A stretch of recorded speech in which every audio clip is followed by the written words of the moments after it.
Now, this relationship of husband and wife should reflect our relationship between Christ and the church.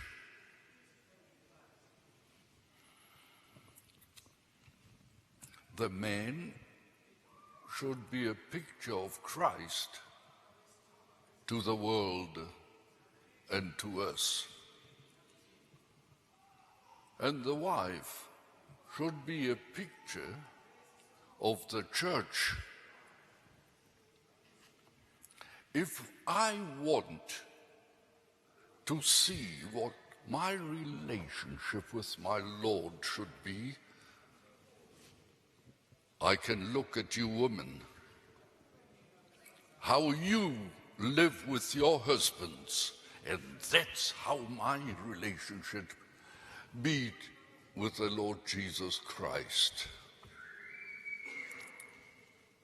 Now just imagine the tragedy if a woman and a married wife doesn't live like that.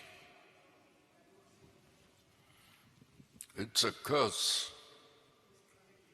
Such a thing must be damned forever. Every married woman, her relationship to her husband should be a sermon to me that I know how I have got to behave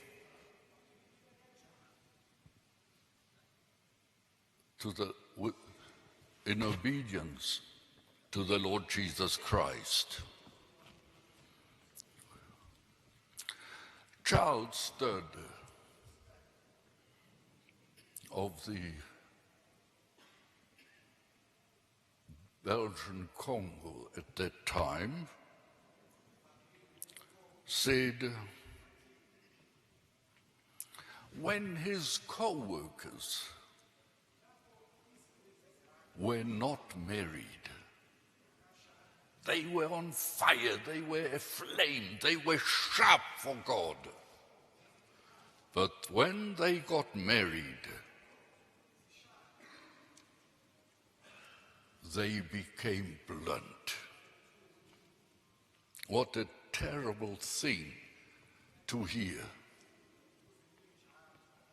That a person is aflame to God, burning for God, but when he's married, he becomes blunt. And his service isn't as good as it was before he was married. Why can it be? And why should it be like that? Somewhere, something must have gone wrong. Did they love their wives too much? Did they spend too much time with their wives? I remember a wife coming to me and I said, I'm in distress. I'm worried about my husband. Because before, every night, he'd come late. He'd be busy counseling people, speaking to them about their souls. But nowadays, he comes home quickly and he just spends time with me. And she was right. In Luke 14, verse 26, Jesus said, if anyone comes to me and does not hate father or mother, wife or children, brothers and sisters, yes, even his own life, such a person can't be my disciple. These are shocking words. Or can I say terrible words? One wouldn't expect such words coming out of the mouth of the Lord Jesus Christ, saying, if anyone comes to me and does not hate father and mother. I took the New Testament word and read, and I said, the translators are right. They are right in saying, if you don't hate your wife, even your brother, your sister, including your own life. I usually say, if you love the Lord Jesus more than you love your wife, well, I think that is included in this hate. If you listen to your father and your mother, your brother, your sister, or your wife, more than him, you are not his disciple. And here he uses even the word hate. That means if you take the love toward your wife and compare it with the love to the Lord Jesus, the love to your wife should be like hate in comparison. I remember a Russian man of God speaking in Cape Town, and he said, I loved my wife. I loved her very much. And then he was caught by the KGB and taken to Siberia. And he said, I thought I loved my wife, and I did so, and my children as well. And when I thought maybe it's the last time, we'll never see each other again, he says, my heart broke. But I put my wife on the altar and said, God, you take her, my children as well. He says, then God took away this carnal love, and he gave me his divine love. And I loved my wife more than before. But it wasn't a love that was divine. It was human. He says, but God gave me, after that, a love for my wife. And I loved her as never before. And God was grateful to him. He didn't die there in Siberia. God saved his life. And as an old man, he went around the world, sharing with people what he went through.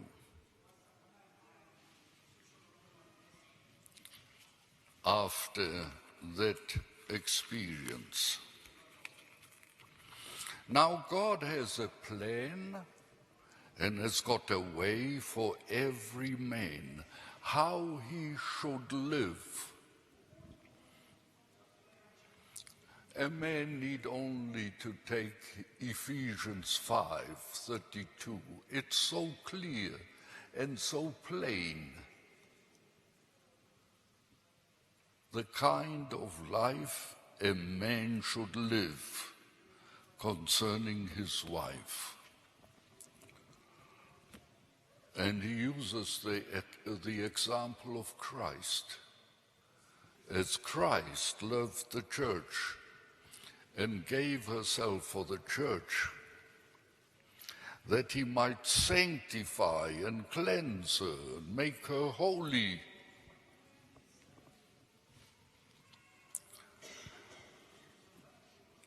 We've got many examples of men in the Bible.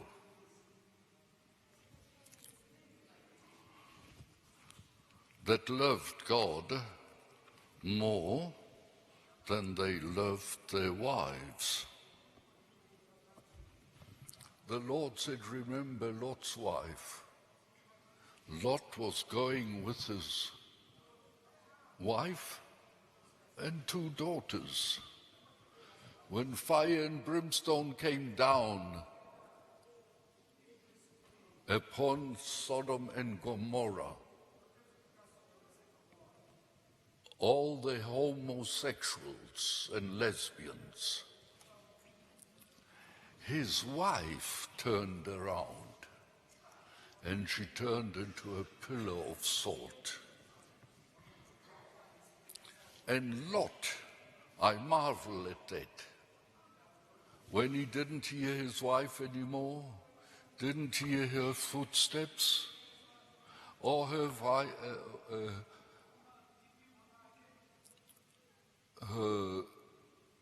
going forward, he couldn't look back.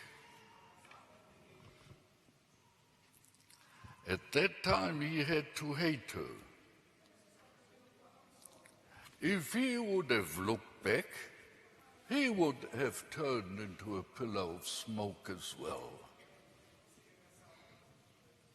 I don't want to talk about this, why Lot's wife looked back. Would be an interesting topic. But you hear, dear men and dear wives, if you look back, woe to you. Woe to you. And every Christian can't put his hand to the plow and look back. Those are words of our Lord Jesus Christ. God has got his blueprint, his plan, his way explained thoroughly into the finest detail for a man, how he should live with his wife, and for a wife, how she should live with her husband. I haven't got time now to expand on that. But when you are at home and you, wife, if your husband has gone, you've got so much time. I wish that sometimes I would have a bit of your time. Don't moan and groan that you've got to sit there without a husband. Spend the time with Jesus. Read the Bible. You're a woman. Read just Ephesians 5. What a woman should be like. And you men, what a man should be like. And then you stop and ponder for a while, as the Bible teaches us. Selah. You read, and stop, think about that. Ponder over that. And then you ask yourself, do I live as the Bible says? Is my married life, I as a woman and I as a man, as the Bible says. It says, wives, submit to your husbands as to the Lord. As to the Lord. Are you, sisters, doing that? If you don't live like that, you are failing and you are in grave danger. You won't be a blessing to your family or to your husband, you'll be a curse. And you husbands, for the husband is the head of the wife, as Christ is the head of the church, his body, of which he is the Savior. You, husband, have got to be the so-called Savior for your wife. When you see she's going wrong and doing the wrong thing, to be a man doesn't just mean that you say yes, yes, yes to your wife. Do what you like. You've got to be like the Lord Jesus, the way he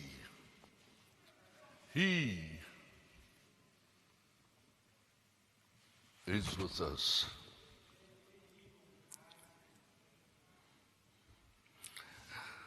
And he said Christ and the church. We've heard a lot about Christ and the church, man and wife. But it doesn't end there.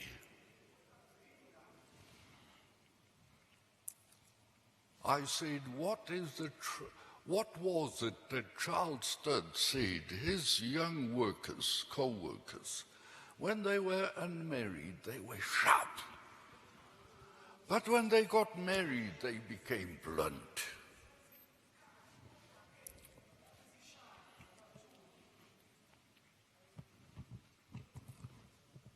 Did they love their wives too much? Did they spend too much time with their wives? You can make a study of that. Maybe you'd gain quite a lot.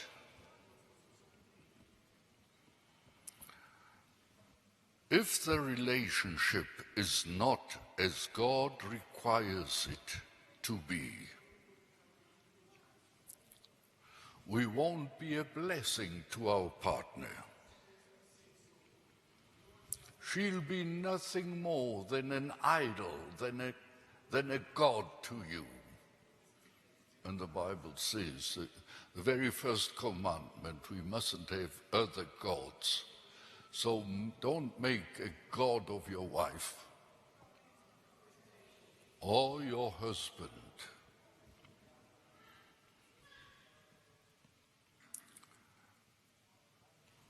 Christ has got to be the first in our lives.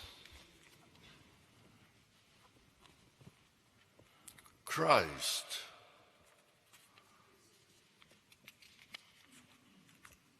has got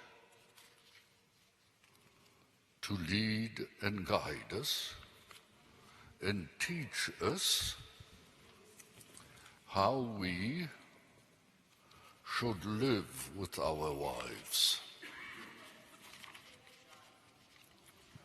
You know the song, "It is well with my soul."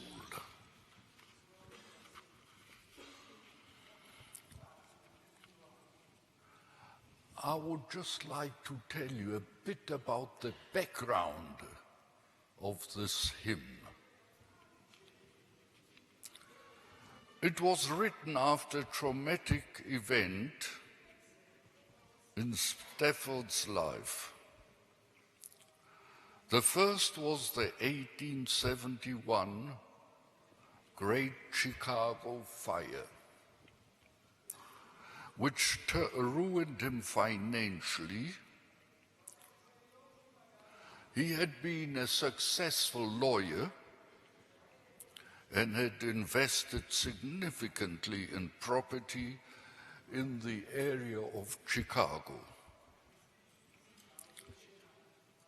And that was all extensively damaged by the Great Fire. His business interests were further hit by the economic downturn by the Great Fire, the downturn of 1873, at which time he had planned to travel to Europe with his family on a ship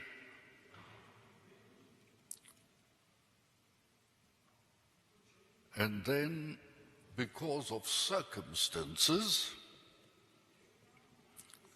he sent his family ahead while he was delayed on business concerning zoning problems after the Great Chicago Fire, where he lost everything.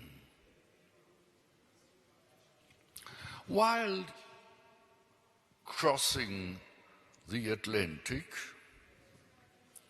that is his wife and 4 children, 4 girls, the ship sank rapidly after collision with an English vessel. While crossing the Atlantic, the ship sank rapidly after collision with the sea vessel, and all 4 of Spafford's daughters died. His wife Anna survived and sent him now the famous telegram, "Saved alone." Shortly afterwards, as Spafford traveled to meet his grieving wife, he was inspired to write these words as his ship passed near where his daughters had died.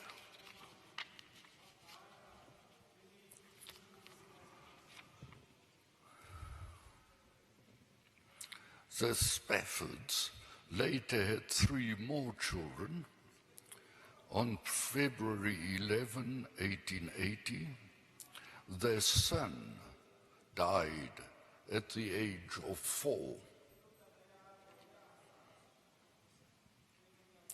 The Presbyterian Church regarded their tragedy as divine punishment. It's not always easy to be a Christian and go through with the Lord. Here, a whole church turned against them and says, this what happened in your life is divine punishment. But that didn't break them. They found and started a new church that was called the Overcomers by the American press.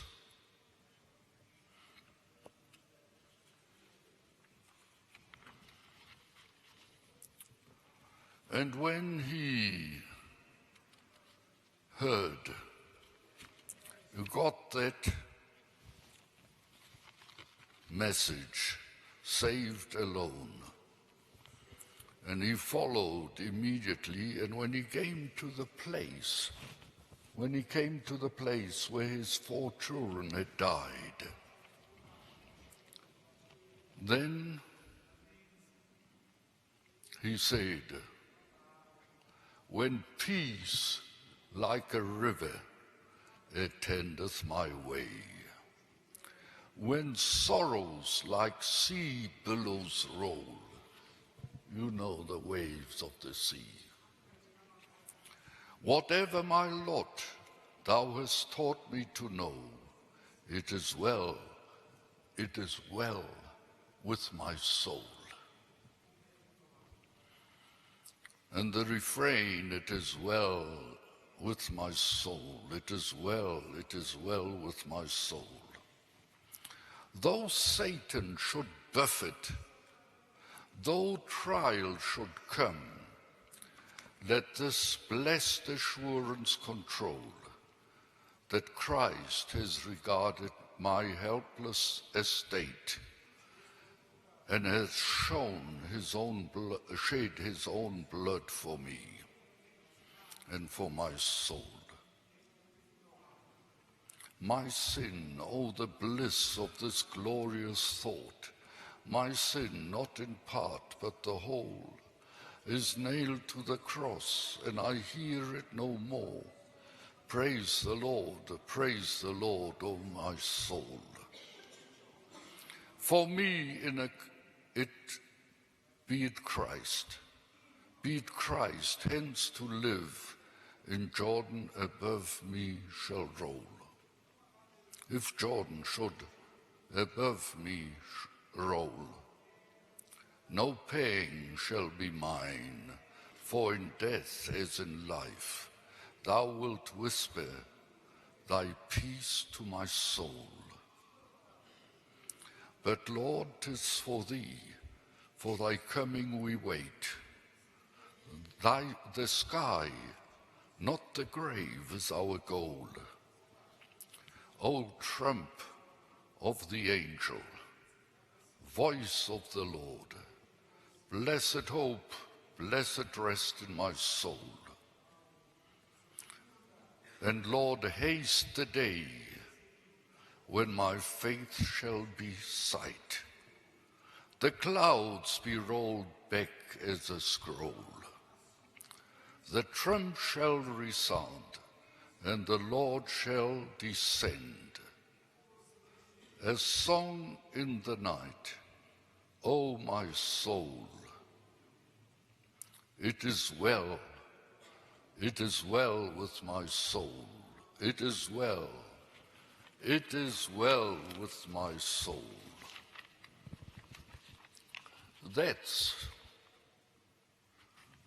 what he wrote down on the way there.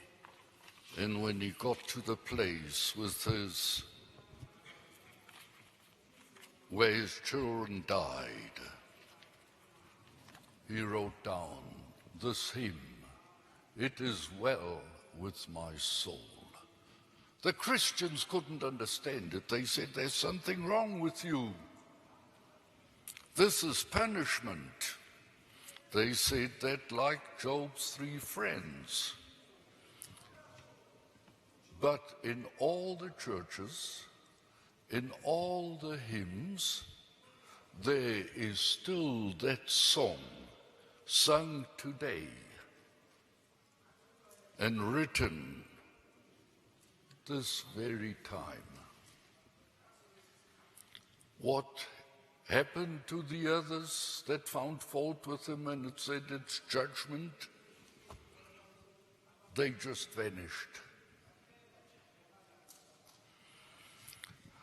But his song is still sung, and even now mentioned here in this wedding service.